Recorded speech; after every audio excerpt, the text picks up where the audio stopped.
The Epstein records, which I want to ask you about because you sit on House Oversight. The committee chairman, Republican James Comer, says that DOJ is going to start turning over Epstein records on Friday, that they're going to be made public after some redactions. Have you been given a time frame on when the public is going to get to see those? No, I have not. Obviously, we are currently out of session. I did show up for the deposition on yesterday.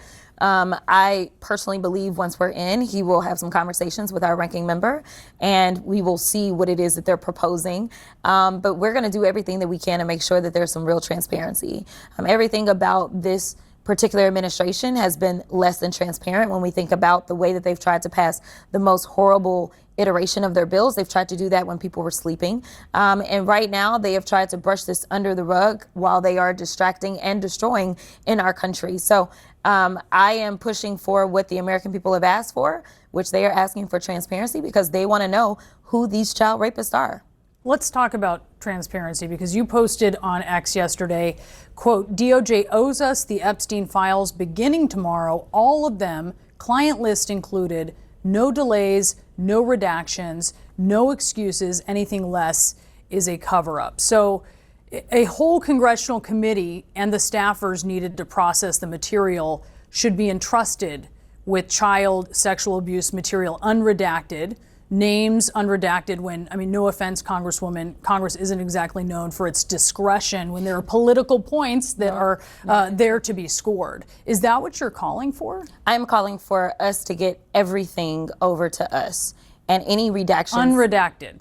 Oh, absolutely. As you said. Absolutely. So I mean, all of those names available for all of you to see and for staffers who would process the information to see. Unfortunately, we have had people that have elected people that are not trustworthy. But at the end of the day, they were duly elected. So, yeah, I think that it is terrible. But Congress is supposed to be a place that can be trusted with this type of information. It is why we have this power. And ultimately, we need to, again, hold people accountable. What do you say to victims' concerns, though? Oh, that is a lot of information being widely disseminated. As you know, I practice criminal law.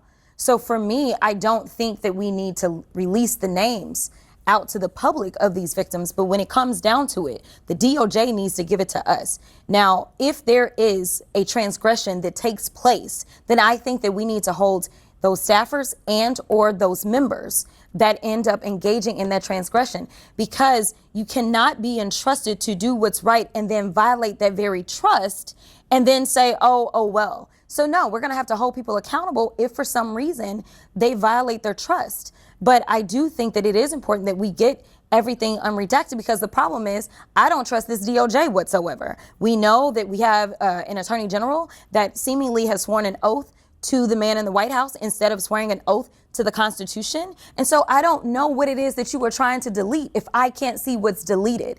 And so no, we need the full unredacted versions turned over to us.